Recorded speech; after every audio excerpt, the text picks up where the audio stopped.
Hello, good morning.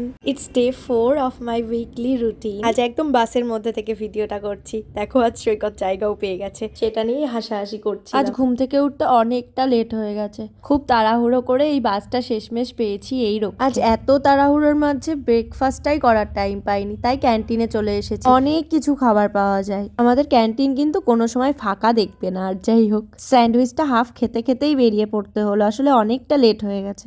আজ একটা exam ছিল, এই নেম ট্যাগ আর আই কার্ডটা আজ পেলাম। স্টুডেন্ট লাইফের এটা আমার ফার্স্ট নেম ট্যাগ, এরম কিন্তু কোনোদিন পাইনি। যাই হোক, চলো লাঞ্চ করতে হবে, প্রচুর খিদে পেয়ে গেছে। আজ ডোসা নিয়েছিলাম লাঞ্চে, খুব ভালো ছিল খেতে।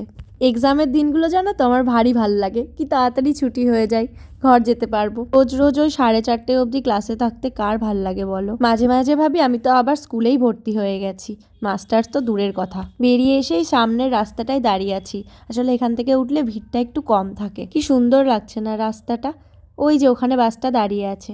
ঘর এসে একটু ফ্রেশ হয়ে রান্নাটা বসিয়ে দিয়েছিলাম। এই সময়গুলোতে মাকে খুব মিস করি, থাকলে আগে মুখের সামনে দুটো খাবার এনে দেয়, আর এখানে নিজেকে রান্না করে তারপরে খাও। চিকেনটা কিন্তু দেখতে খুব সুন্দরই হয়েছিল। সন্ধ্যার আগে আগে আমার এই ছাদটা আসতে খুব ভাল লাগে, প্রতিদিন তো সময় পাই না, আজ একটু পেয়েছি, চলে এসেছি। এখান থেকে দাঁড়িয়ে দাঁড়িয়ে সূর্য অস্ত দেখতে দারুণ লাগে। তোমরাও আজকে দেখো, সূর্যের অস্ত যাওয়ার সাথে সাথে আমার দিনটাও আজকে এখানে শেষ হলো। কিছু প্রিয় গানের লিস্ট আর এরকম ভিউ, জীবনের এইটুকুনি শান্তি। আজকের মতন তাহলে আসি।